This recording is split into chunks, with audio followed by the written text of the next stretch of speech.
फिर बीजेपी आई मायावती के निशाने पर। फिर से मायावती का योगी सरकार पर हमला। इस बार बसपा सुप्रीमो ने उठाया मदरसों का मुद्दा और चल दिया बड़ा दांव। मदरसों के सर्वे के योगी सरकार के फैसले पर मायावती ने ट्वीट किया और जमकर घेरा। मायावती ने इस ट्वीट के जरिए बीजेपी पर मुस्लिम टीजिंग का आरोप लगाया। माया ट्वीट कर कहती हैं कि मुस्लिम समाज के शोषित, उपेक्षित व दंगा पीड़ित होने आदि की शिकायत कांग्रेस के जमाने में आम रही है। फिर भी बीजेपी द्वारा तुष्टीकरण के नाम पर संकीर्ण राजनीति करके सत्ता में आ जाने के बाद अब इनके दमन व आतंकित करने, मुस्लिम टीजिंग का खेल अनवरत जारी है, जो अति दुखद व निंदनीय है। इसके साथ ही उन्होंने एक और ट्वीट किया जिसमें लिखा कि इसी क्रम में अब यूपी में मदरसों पर भाजपा सरकार की टेढ़ी नजर है।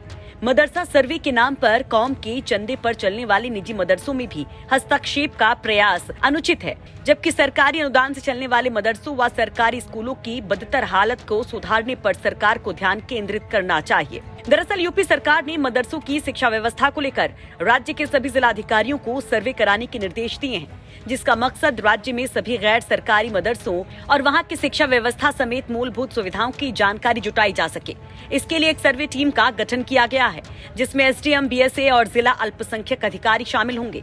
सर्वे के बाद ये रिपोर्ट प्रशासन को भेजी जाएगी। वहीं योगी सरकार के इस फैसले के बाद से ही ओवैसी भी योगी सरकार पर आक्रामक हैं। कई मुस्लिम संगठन और धर्मगुरु भी इस पर हमलावर हैं।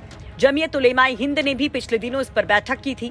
जमीयत ने राज्य सरकार के इस कदम की निंदा की थी और इस पर सरकार को घेरने की चेतावनी दी थी। अब जरा मायावती के इन ट्वीट्स का मर्म भी समझिए कि इस मुद्दे पर अब तक अखिलेश यादव खामोश ही हैं। वहीं मायावती ने भी काफी देर से ही सही इस मुद्दे पर बोलकर मुस्लिम वोटर्स को अपने पाले में लाने की कोशिश की है। ये भी रोचक है कि अखिलेश यादव के मायावती पर तल्ख हमले के कुछ घंटों के अंदर ही मायावती का ये ट्वीट आया है, जिससे ये समझा जा सकता है कि इसके जरिए मायावती एक तीर से दो निशाने लगाने की कोशिश कर रही हैं। एक तरफ तो वो अपनी मुस्लिम रणनीति पर आगे बढ़ रही हैं, तो वहीं इसके जरिए अखिलेश यादव को संदेश देने के साथ साथ बीजेपी को भी घेर कर सियासी रेस में फिर से बने रहने की कोशिश भी है। आपको बता दें कि इससे ठीक एक दिन पहले गुरुवार को भी मायावती ने किसानों और सूखे के मुद्दे पर योगी सरकार और मोदी सरकार को घेरा था। तो क्या अब विपक्षी एकता के बीच अलग थलग नजर आती मायावती फिर से खुद को सियासी केंद्र में लाने की कोशिश कर रही हैं? और क्या ये कोशिशें एक बार फिर से मायावती को वाकई संजीवनी देगी?